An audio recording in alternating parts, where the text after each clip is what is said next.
എടീ, നീ എന്തിനകത്ത് വന്ന്? എപ്പോഴാ വന്നേ? ഒരു വീട്ടില് ബെല്ലടിക്കാതെയാണോ കടന്നു വരുന്നത്? ത്യാഗരാജ, വേണ്ട. ഒരന്യ വീട്ടിൽ ഇങ്ങനെ ഈ അകത്ത് കയറി വരാൻ ഇവൾക്കാരാ അധികാരം കൊടുത്തത്? അവളെ ഒന്നും പറയണ്ട. ചേച്ചി എന്താ ഈ പറയുന്നത്? അന്നേ ഞാൻ ശ്രദ്ധിച്ചു, ഇവൾക്കൊരു അധികാരം എടുക്കലുണ്ട്. ഇറങ്ങി പോകാൻ പറ, ഇല്ലെങ്കിൽ ഞാൻ ചവിട്ടി പുറത്താക്കും. ചേട്ടാ, ഈ മാഡവും ബലരാമൻ സാറും എനിക്കൊരു സ്വാതന്ത്ര്യം അനുവദിച്ചു തന്നിട്ടുണ്ടായിരുന്നു. ഈ ഗേറ്റ് കടക്കുമ്പോ എന്തുകൊണ്ടാണെന്നറിയില്ല, സ്വന്തം വീട് പോലൊരു തോന്നൽ എനിക്ക് വരും. എന്റെ അച്ഛൻ മരിച്ച ദുഃഖം പോലെയാ ബലരാമൻ സാറിന്റെ മരണവും എനിക്കുണ്ടാക്കിയിരിക്കുന്നത്. വീട്ടിലിരുന്നപ്പോ ആന്റിയുടെ അടുത്തൊന്ന് വരണമെന്ന് തോന്നി, അങ്ങനെ വന്നതാണ്. ത്യാഗരാജ, അവളെ വഴക്കൊന്നും പറയണ്ട.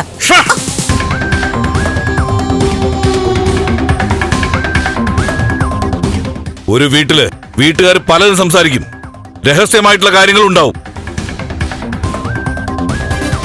ഒച്ചയുണ്ടാക്കാതെ വന്നു നിന്നൊക്കെ കേട്ട് സ്വന്തം വീട് പോലെ എന്നൊക്കെ പറഞ്ഞ് ഉരുണ്ട് കളിക്കണ്ട നീ. ഇവിടെ ചേട്ടൻ പറഞ്ഞത് ഞാൻ കേട്ടു എന്നുള്ളത് സത്യമാണ്.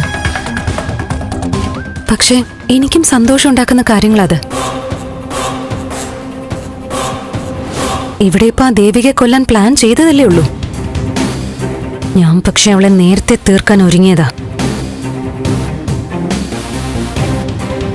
ആന്റിക്ക് അറിയാം ഒക്കെ.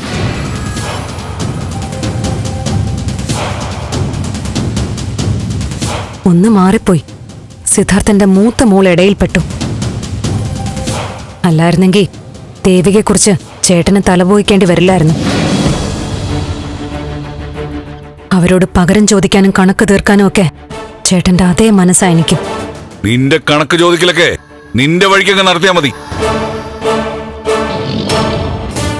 ഈ വീടുമായിട്ട് കൂട്ടിക്കെട്ടണ്ട. ഇവിടുത്തെ കാര്യങ്ങള് ഞങ്ങൾ നോക്കിക്കോളാം. ഇവളെ പോലുള്ളവരെ നല്ലവണ്ണം മനസ്സിലാക്കാതെ ഇത്ര സ്വാതന്ത്ര്യം കൊടുക്കരുത്. ഒരാകല വിട്ട് നിർത്തിയില്ലെങ്കിൽ അനുഭവിക്കേണ്ടി വരും. ചേട്ടാ, ഞാൻ എല്ലായിടത്തും ഒരു അകല വിട്ടേ നിൽക്കാറുള്ളൂ. നീ എന്നോട് മറുപടി പറയുന്നോടി. ഞാൻ ആരാണെന്ന് അറിഞ്ഞിട്ടാണോ നീ സംസാരിക്കുന്നത്? ചന്ദ്രമതി ആന്റിയുടെ സഹോദരനാണെന്നറിയാം. ബാക്കിയൊന്നും അന്വേഷിച്ചിട്ടില്ല, അറിയേണ്ട കാര്യവുമില്ല. എനിക്ക് പ്രധാനവും മാഡവും സാറുവാ. അവരാരാണെന്ന് എനിക്ക് നല്ലോണം അറിയാം. നീ എന്നെ പഠിപ്പിക്കാൻ വരുന്നോ? ത്യാഗരാജ, വേണ്ട.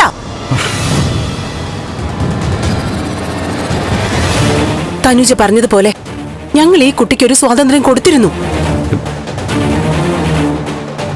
ബാലു ഈ കുട്ടിയുടെ അവസ്ഥയിൽ ഒരുപാട് വിഷമിച്ചിട്ടുണ്ട്. ഇവൾക്കിവിടെ എപ്പോ വേണമെങ്കിലും കയറി വരാം. ബാലുവിന്റെ ആത്മാവിന് അത് സന്തോഷാവേ ഉള്ളൂ. മോള് വാ.